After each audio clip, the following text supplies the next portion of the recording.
bold the lettering is compared to what, say, Mucha would have done. Mucha would have taken these wisps and found a way to make that. And a lot of Belgian artists would have too. I mean, that's just kind of, I think the idea here is strong coffee. He wanted to make strong lettering. And a country that we didn't get into that I want to make sure we do is, I mean, these are all great, is Italy. Now, look at what we just looked at. Now compare it to this. And everybody has to remember that these were done on limestone, one color at a time, drawn backwards. So it's very easy to get, I shouldn't say easy. It's understandable to get this kind of color. Think of a silkscreen poster that we see today. Now imagine someone trying to silkscreen that flesh tone.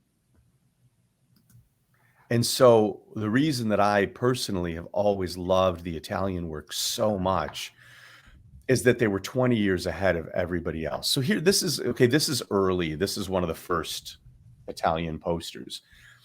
And they're doing a lot of sophisticated things with the line work in this diaphanous gown here.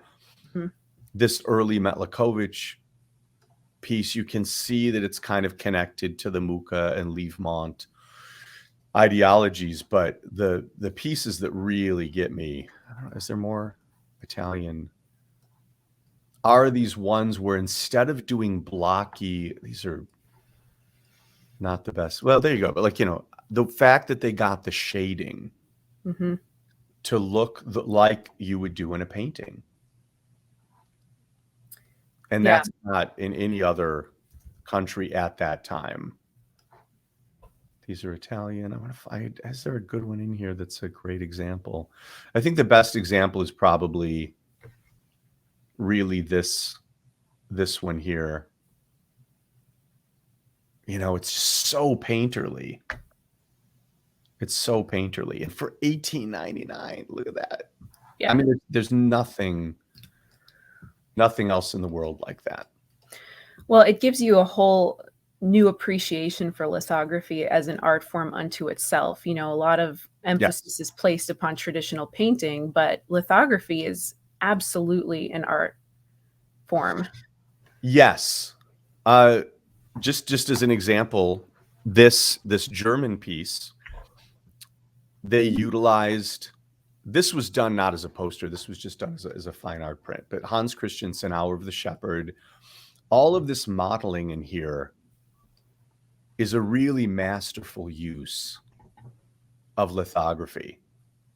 And you've got cobalt in that yellow, and that's what makes that yellow so dense when you see them in person.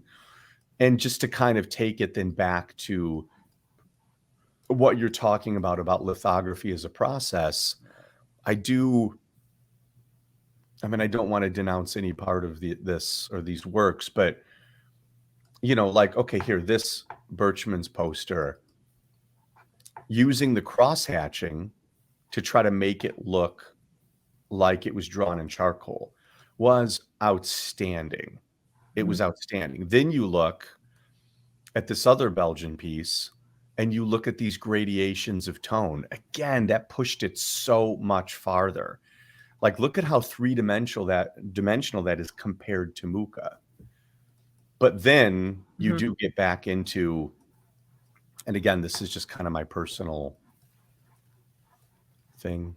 Then you get back into this kind of work and you think, I mean, they just left everybody in the dust. Look at how many tones are in there. Each one of those had to be a separate stone. Right. And like all of that light, I mean, look at that. Look at the hand. I mean, that's one cool thing about these files, being able to blow it up this big. But look at that in the hand. There's a shadow. You've got one gray, you've got the black, then you've got that light shadow on the knuckle. So, I mean, hopefully one of the things in this book that's interesting is just that you can look at the different countries